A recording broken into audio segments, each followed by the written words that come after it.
Ngike wami ngizwa kuthiwa ninengane. Yebo sinomfana. Uzwile ukuthi umama loya unamantombazane? Yebo ngizwile ngihlale ngisho nami ukuthi hayi nginomfana. Uyena kudadewethu lo ngizocela azithule. Sawubona ma. Lami nguNokulunga wakwaNgwane. Manje umuntu wami uyena lo mbono ukuthi ngabe umuntu wakho nami. Bebangaka abantu besilisa. Ngasho ukuthi ngikhona mina ney'ngane. Saqala ukwazana makazange asho umdlula abanga neqiniso. Ngase nathola ingane. Yebo. Ngoba mina ngikhathi bazi ukuzala umfana. Yes. Mina ngingakwazi ukuzala umfana. Hayi kanjalo mama.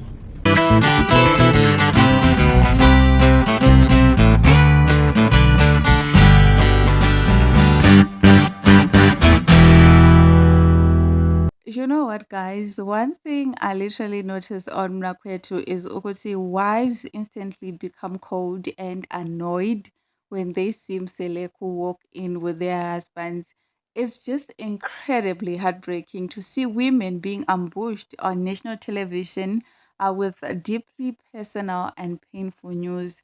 Sanbonani, hello beautiful people. Welcome back to my channel where I give you updates and reviews of reality TV shows. So this is our update and review of Mnakwethu Season 5 Episode 3 highlights.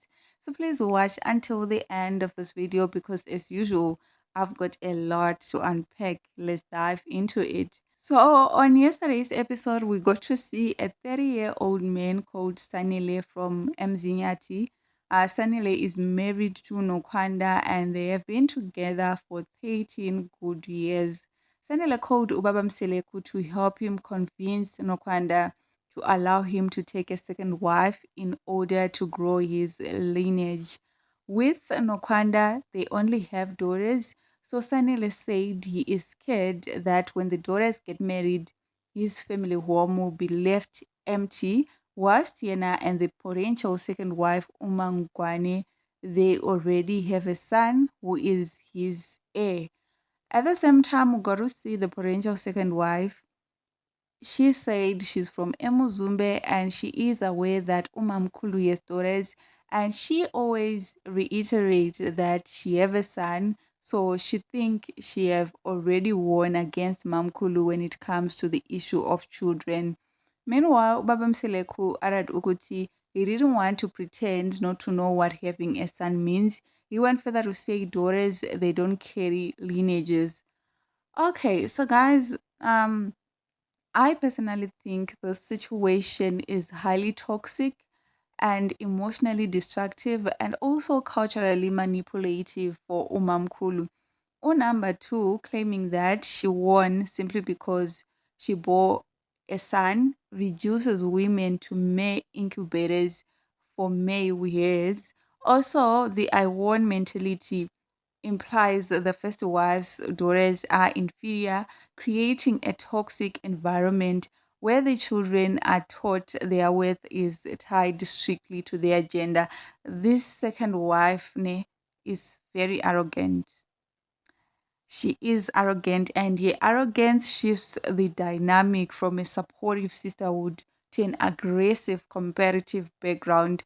I foresee her disrespecting Omamkulu just because she has a boy child. She already feels superior because she fulfilled the husband's desperate desire for a male heir. She got zero humility.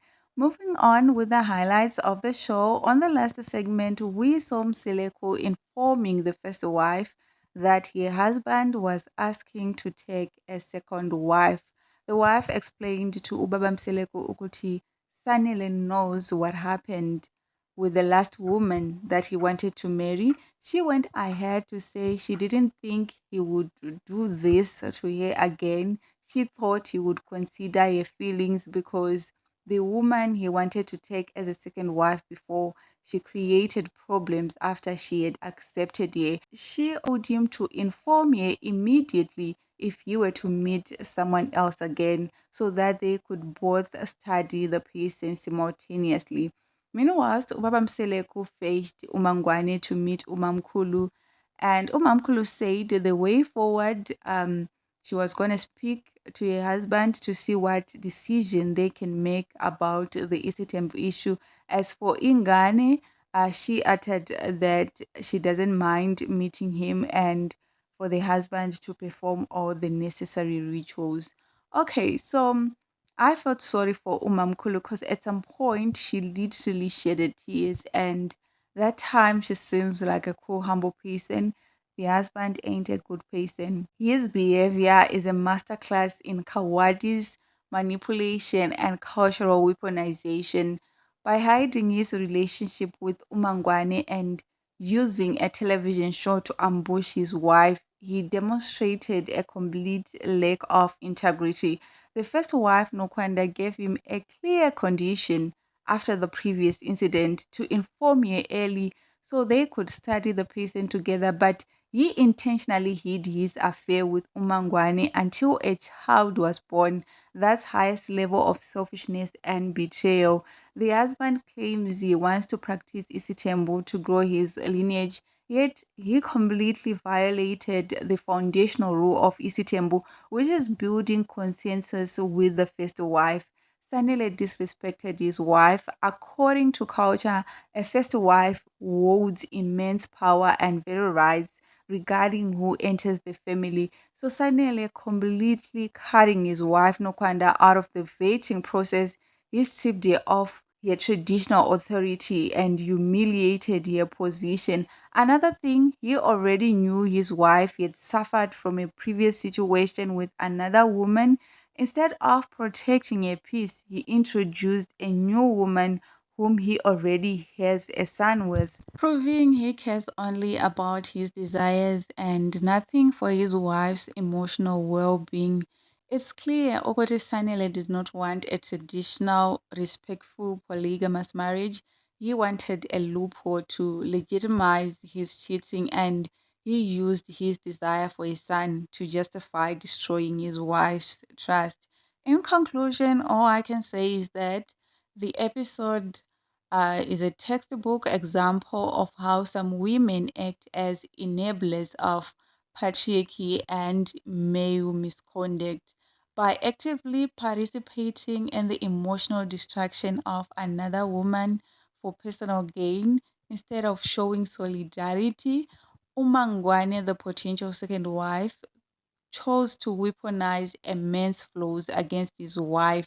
What a shameless human being. I'm highly disappointed in her.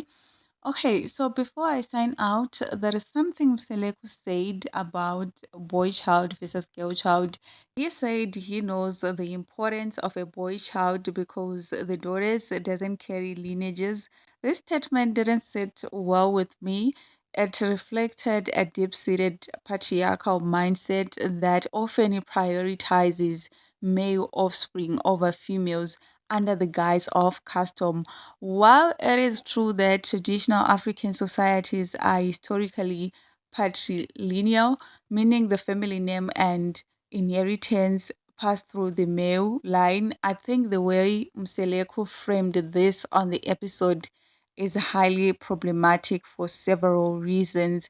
By openly agreeing that a boy child is essential, Seleko validated the second wife's arrogant behavior and the husband is deceit, saying daughters do not carry the lineage reduces their value to temporary guests in their own father's house until they get married. True cultural custodians argue that children are a blessing regardless of gender, so using tradition to justify the emotional abuse of a humble wife is a distortion of actual Isitembu values. So guys, that is all that I had in this particular video. Thank you so much for tuning in. If you haven't subscribed, what are you waiting for? What are you waiting for? There is literally nothing to wait for. So please kindly do subscribe to join this beautiful family. If you've got your own opinion, if you've got your own observation, your own perspective, your own whatever, you know what we do here. Don't hesitate. Kindly go ahead and drop a comment in the comment section box down below.